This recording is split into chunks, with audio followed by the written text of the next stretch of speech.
victory from your selflessness, or there is self-denial that causes self-sabotage, which causes self-destruction. And we can also look at that as being a good thing, because sometimes you have to fall all the way down so you will open your eyes and see that God is trying to show you. God is trying to reach for you. And sometimes He can only reach for you at the bottom, because your ego gets in your way at the top.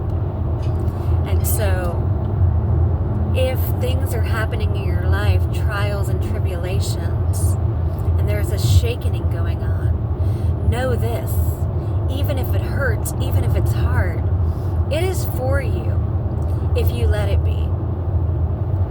Let go and let God, right? So where are you not letting go? Where are you still holding on to your old behaviors, your old patterns, your old identity? Where?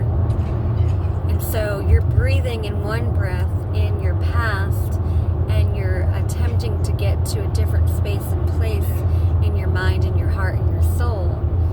And only you can change that dial. Nobody can do it for you.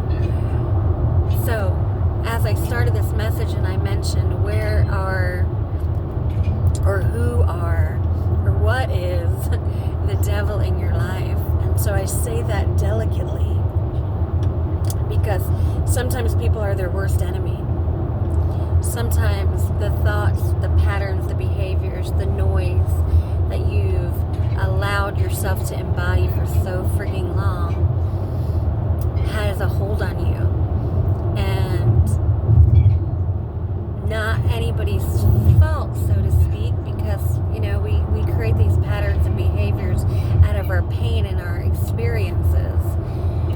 But at some point in time, we have to say what is helping us and what is hurting us. What thoughts are keeping me stuck, and what thoughts are keeping me moving forward out of my old man, out of my old woman, into my new place and space. And really, it's not anything new. It's just your purest form. And so can you find your way back to your purest form before all that shit happened? Before all that energy of density gripped onto your heart and made you question yourself, your self-worth, yourself on deeper levels. Because we grow up in families and dynamics, and everybody, you know, from our parents to our grandparents, had an experience that was hard. And so then our identity is created from that space and place, and then it just ripples down on generation after generation. So who's to stand up and say no more? Enough. Enough. Enough. Will you be the one to take back the purest form of your existence, your innocence, before time and space? Will you speak up, even if it's hard? Will you tell the truth from your knowing, even if it hurts people to see themselves in that light? Because in order to change, in order to become self-aware, you have to own your shit. And so I say that delicately again, because everybody's feelings matter, everybody's experiences matter, but we have to operate from love, not fear. And we have to touch our fears in order to move our fears. We have to be willing to go into the uncomfortable space and place, to understand why we are who we are, and to see the places and spaces that we don't like, so we can definitely 100% without a shadow of a doubt clean and clear your temple, your mind, your heart, your soul, so you can exist in the way that you were meant to. Love, light, purification, not persecution. And so when you can start seeing other people as yourself, that is where the unified field of creation occurs. Because we all have the same desires. We all want the same things. And we're all fighting different battles at different times within ourselves. Until you will dial into your true self. All of it. Good, bad, all of it. All of it is for you if you let it be. And the way to open your heart and to receive yourself is to see yourself. So what today can you see in yourself? What today can you feel in yourself that you haven't been willing to do?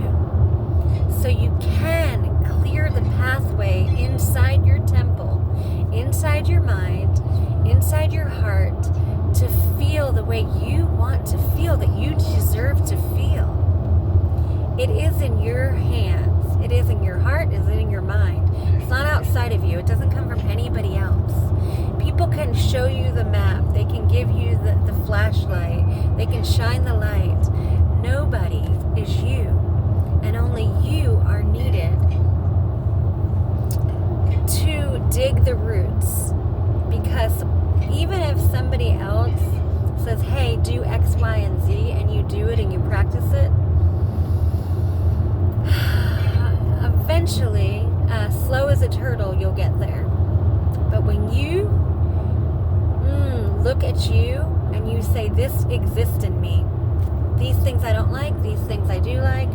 When this shows up, this is how I behave, and I don't like the behavior, I don't like the result. And you are willing to act, to get real with yourself. That is magic.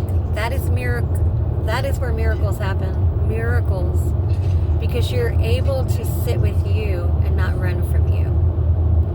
So I pray that all of us would come to that space and place where we are accountable, where we are understanding, where we don't judge ourselves, where we don't shame each other or ourselves, and we just get real about what happened in our existence to have these patterns and behaviors and identities that we don't like.